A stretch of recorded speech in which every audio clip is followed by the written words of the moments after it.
Alam nyo, pinapunta ko kayo dito dahil may gusto akong sabihin sa inyo. Ngayong bakasyon, pupunta ako sa bundok dahil gusto kong sanayin sarili ko. Nasisiraan ka na ba? Siguro nga, dahil gusto ko ulit makalaban si Kuray. Pero kuya, sa susunod papatayin ka na niya. Kahit naman tumakbo pa ako at magtago, hanapin pa rin niya ako. Buti na yung handa. At isa pa, marami din silang hawak na mahiwagang sandata at sagradong permagilo na dapat ipinoprotektahan ko, hindi ba? Kailangan ko matara si Kuray at mabawi ang lahat ng yon. Saka baka may mahanap din kami solusyon sa problema namin ng nanay ko. Simulan na natin. Ha? Prinsesa? Teka, aalis ka na naman ba na hindi mo man lang sinasabi sa akin? Sorry ha. Teka, Hanabishi, iniuutos ko sa iyo mula ngayon wala kang tatago sa akin. Kahit gaano pa kadelikadong gagawin mo, maliwanag ba? Hindi ako kasing hina ng iniisip mo. At pag umarap ka na sa mga pagsubok, alam kong makakatulong ako kahit papano. Maximo, pwede bang tumulong ka naman sa pagtitinda ng bulaklak dito? Nanay naman, walang bibili sa atin kung ako magbabantay. At isa pa, may ginagawa ko eh. Good morning, ho. Kayo pala. Nasa taas siya. Pwede bang kutusan nyo na lang siya para sa akin? Nakakainis. Sa ayoko namang iwan ng nanay na nag-iisa para lamang magsanay. Pero ayoko si Reka lang magiging sikat sa eskwela. Anong ginagawa mo dyan? Ha? Ira? Bakit kayo nandito? Inaano ba kita, Lola?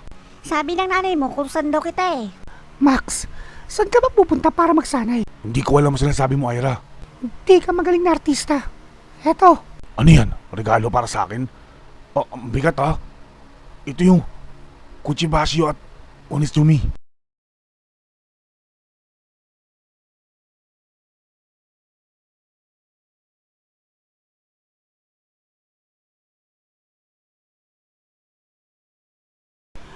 nagpunta ako kay Mr. Suko para tignan ang tungkol dito. Nalaman kong totoong sandata ng mga Hokage mga ito. Alam ko na.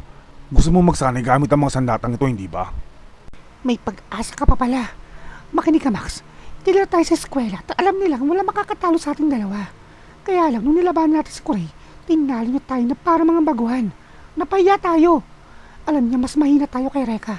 Pero kung gamit natin itong ibang mahiwagang sandata, maaari tayong kasing galing ni Reka. Hindi ko alam kung anong binabalak mo, pero isip ko, pwede tayong pumunta sa mundo ngayon at sabay magsanay. Ay, tayong dalawa lang sa mundo. Pwede ba? Magseryoso ka naman. Maganda yan. Hindi ako papayag na maubusan ni Reka sa pakikipaglaban. May pangalan ako sa eskwela na pinangangalagaan. Bakit nyo naisipang ilipat ang mga gamit dito sa pagkuklone? Nasa huling bahagi na kami ng aming eksperimento at nararapat lamang na malapit sa langit ang aming ginagawa. Kumbaga, isang prinsipyong moral. At isa pa, ito ang gustong mangyari ng aking ama. Sumusunod lamang ako. Ito ang aming Cyrogenics Reservation Systems. Lahat ng eksperimento upang madaya ang kamatayan nagsimula dito. Pagkatapos namin gumugol ng limpak-limpak ng salapi at nagsagawa ng pag-aaral, eto na ang naging resulta. Oh, ito ba ang mga clones ng tao? Oh, nagsisimula na rin kami maghanda upang gumawa ng inyong clone. Mahal na Pangulo, kung nakikita ninyo ang dinudulot ito para sa inyo, may tutuloy namin ang proseso sa paggawa ng inyong clone. Yun nga lang, may kakabit itong kaunting halaga. Sabihin mo, babayaran ko kahit magkano. Sa wakas ay matutupad na rin ang aking pangarap na maging immortal. Matutupad ang inyong kahilingan. Dito po tayo. Ang tao nga naman, kahit na siya pa ang presidente ng pinakamakapangyarihang bansa, para pa rin siyang bata. Kahit na nagtagumpay kami sa paggawa ng mga clones, ibang-iba naman ang personalidad nila sa kanilang pinanggalingan. Sila ay mamahaling manikin lamang. Mr. Mori, may bisita kayo. Ang anak nyo. Kuray, anong kailangan mo sa akin, Kuray? Binugo mo ako. Nagpapasok ko ng estranghero sa aking palasyo at pinakawala mo pa ang babaeng manggagamot. Alam ko na kayang-kaya mo silang ubusin kung gugustuhin mo, pero hindi mo ginawa. Huwag mo sabihin pagtataksilan mo ng taong kumalinga sa iyo noon. Huwag ka mag-alala, Mako. Kaya kong ibalik sa iyo ang babaeng yon. Sa ngayon, may malaki akong binabala. Maaari bang tignan nyo ito? Ang mga nakatagong kasulatan ng mga Hokage. May sunog ang bahaging ito. Itong mga nakaraang araw ay may nakalaban ako. Isang flame master na nagngangalang Reka Hanabishi. Ang nawawalang bahagi ng kasulutang yan ay nagpakita na lamang kasabay ng apoy. Matagal bago mawala ang apoy. Subalit nang nawala ito, doon lumitaw ang mahiwagang salita na yon. Kapag ang tunay na flame master ay dumating, lahat ng lihim ng Hokage ay mabubunyag. Ibig sabihin, Ibig sabihin, mabubunyag lamang ang lihim na Hokage sa karapat-dapat na Flame Master. Isa lang dapat sa amin ni Reka ang dapat matira. Ama ko, nais kong kalabanin siya. Sumpain ang Rekang yon. Gagawin kong isang malaking pagdiriwang ang kanyang kamatayan. Ano naman ang gusto mong gawin ko para sa'yo? Ama ko, buhayin mong muli ang Uraboto Satsujin. Uraboto Satsujin? Bueno, kung mabubunyag ang lihim ng Hokage at magbibigay sa akin ng buhay na walang kamatayan, hindi ako tututol. Prinsesa, kahit na ano mangyari, huwag kang lalapit sa akin ha. O sige, pero bakit? May kita mo mamaya. Huwag mo sabihin magsasani ka na wala ang armband mo. Pag tinanggal mo yan, lalabas na naman yung mga nakakatakot na dragon. Naging maluwag sila sa'yo nung una, pero hindi ibig sabihin nun ipakakawalan ka pa nila ulit. Nakanda pa rin ako. Nakita ko ang isa sa mga dragon sa bahay ng aking ina nung isang araw. Nung araw na yun, hindi lang basta apoy lumabas sa aking braso. Ibang klaseng kapangyarihan kaya kailangan ko lumakas dahil tiyak matatalo ako ni Kurei. Kaya ngayon, kailangan ko ulit harapin ang 8 dragon.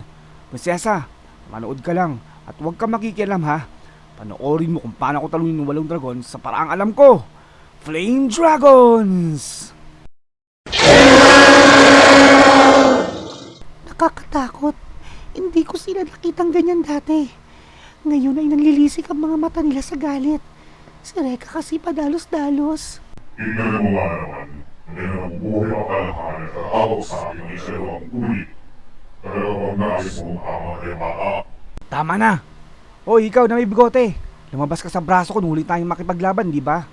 Ang galing nga ng bola ang pinalagawa natin eh. Hindi ka mo nalagay. Pinalagay mo lamang ang ulo ng hangal ng karami ko. Pagkakalit mo ako, Beshi. Nagawa ko lamang yun dahil napapagod na ako. Wala akong pake kahit ano pang dahilan. Ang gusto ko lang ay lumakas. Ibigay nyo ng inyong kapangyarihan. Masisisi ka, hambog ng hambalasan. Alam kong mali na nakakain. Nauunawaan ko ang naranasan mong makamit ang aming kapangyarihan. Subalit, hindi namin maaaring ibigay ito dahil hihingi mo lamang. Hindi mo kami nahihingin pero kung nais mo makamit ko, pasuloy mo kami gamit ang sarili mo kakayahan. Sige, okay lang sa akin yun. Paluluring ko naman kayo sa aking harapan. Aray ko naman, pambira ka naman, Ira, ba't mo naman tinotoo? Bakit hindi ko tototohanin? Natatakot ka ba? Gamitin mo na lang yung kutsibashi nyo para labanan ako. Dahil kung hindi, may iwan tayo nakatunganga sa laban ni Reka at ni Kurei. Kung yan talaga ang gusto mo, ipararamdam ko sa iyo ang bagnis ng hugupit ng aking pag-ibig. Ang batuy mo talaga. Tumira ka na lang. Tama na! Lalakas nga kayo pero bago mangyari yun, patay na kayo. Hindi ba dito nagsasani si Reka? Ha? Wow! Ang gandang aso oh! Huwag mong hawakan yan. Hindi yan ordinaryong aso. Dylan, nagsasani ka rin sa sarili mo, no? Ba't siya nagkagalit? Nandito ako upang maghalis sa inyo ng isang mensahe. Ang aso, nagsasalita. Ay hindi, naghahalim shake siya. Narinig mo na nga ate Ira eh. Ang teknik na yan ay tinatawag na kuchiyose.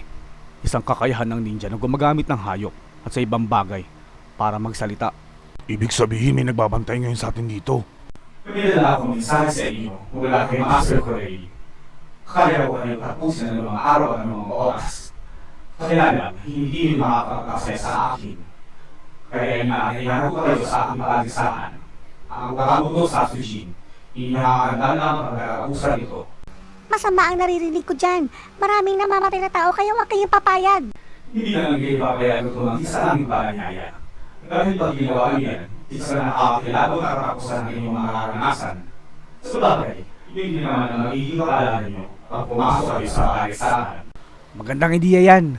Tinatanggap ko. Oh, kumusta na kayo? Sabihin mo sa ama mo, handa na akong talunin siya.